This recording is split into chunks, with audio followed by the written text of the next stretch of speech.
is Michelle Aravena, and I have been a professional musical theater artist for 32 years.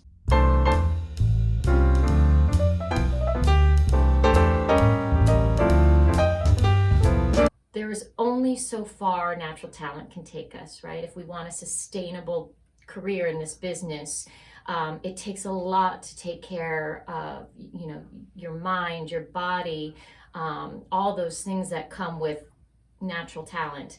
And it takes a big commitment to train. It's a lot of time and it's a lot of energy.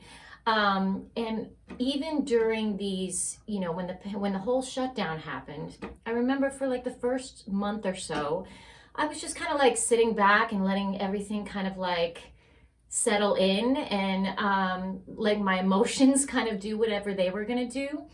And then I said, oh my gosh, I've been off the stage for a year and that has never happened in my career. And I said, no way am I going to sit back and wait. And then once theater gets back up and running, I'm not ready, right? So I committed 2 days a week to learning a new score, learning a new song, going over old songs, just keeping these muscles like up and running. Another 2 days a week to like get in the studio and stretch, do some choreography, learn some new choreography. Anything I can to keep my skills up and running. And then at the same time trying to learn some new skills.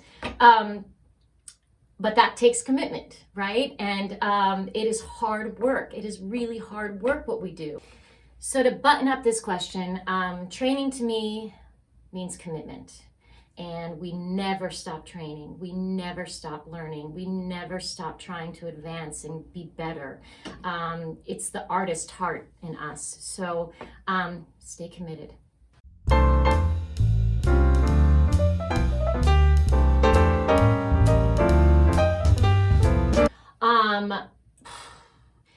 Every minute on stage, you're using technique to stay focused. Again, like what we do is not easy, and it does require so much mental stability and mental focus.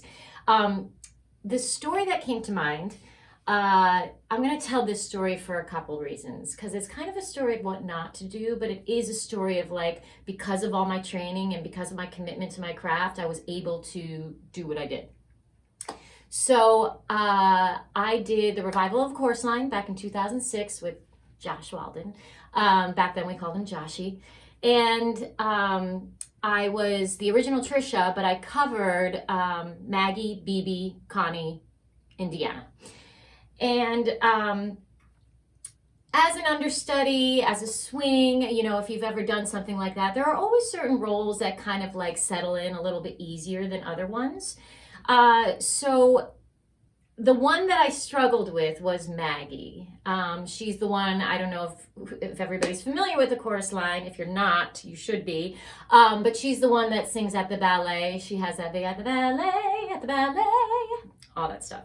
So I used to call her Maggie Monster, because it was a struggle for me. And it was more difficult for me to get into her skin than it was for my other characters.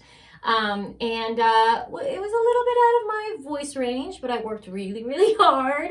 And that portion of the song was a part of my warm-up every single day, right? Just to strengthen it so that when I did go on for her, it wasn't like, stress and panic the whole time.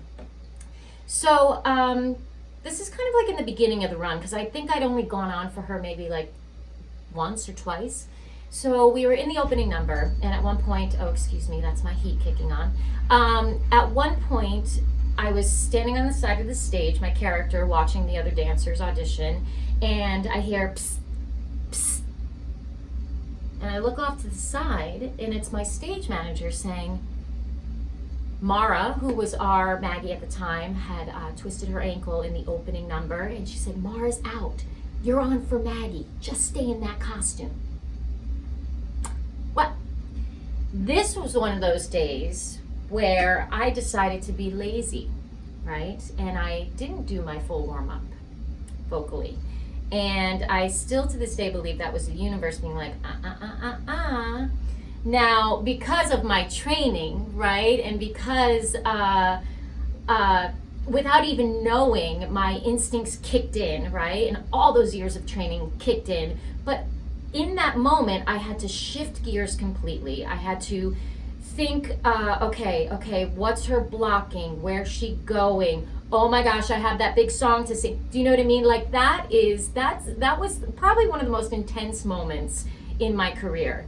So that's my example of like technique and staying focused, and especially for my understudies out there and my swings, like that's a whole different part of the brain that we have to use to be able to just adjust to anything at the drop of a hat, you know. As an understudy and as a swing, as a cover, like we literally have to be ready for anything at any time. It's a very difficult job. So I'll tell you what, I'll never go to a show again without fully warming up.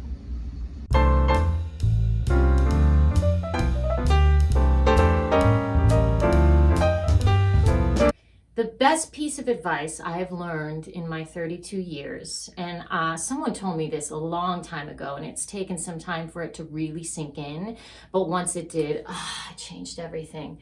Someone said to me once, a teacher said, you are only responsible for your work, right? So what does your work mean? It means when you get your sides for an audition, you research the project, right? You memorize the lines, you find specific choices, you create the character, you make sure you know your music, right? So that when you walk into that audition, you are fully prepared and you are at your best, right? And I have done my work, and when I do my work, I walk out of that room and I'm like, yeah, it doesn't even matter if I get the job, right? There's already a sense of pride of like, I did my work. When I don't do my work, it doesn't feel as good. And listen, we're all human, right? So sometimes it's hard to do all our work. But the reason I bring this up is as long as you do your work, that is all you're responsible for. Because when you walk out of that room, it's out of your hands, right? There's nothing I can do about being too short, too tall, too dark, too light. All that stuff that is incorporated in making a decision to cast someone in a role, right? We don't know what they see in their head. We can't change what they see in their head. All we can do is our work, right? And show our best selves. So once I really let that sink in, and once I trusted that, it eliminated a lot of like frustration and stress and why did they get the job and I didn't, and I don't understand, I'm working so hard and why aren't things like dropping in, right? It just kind of became about my commitment to my work and my craft. And sometimes it gets me the job and sometimes it doesn't. But what I've eliminated from my head is as long as I'm doing my work, not getting the job is not my fault, right? So that would be my advice to you. Keep training, keep staying excited, keep being hopeful, and I'll see you when we get back.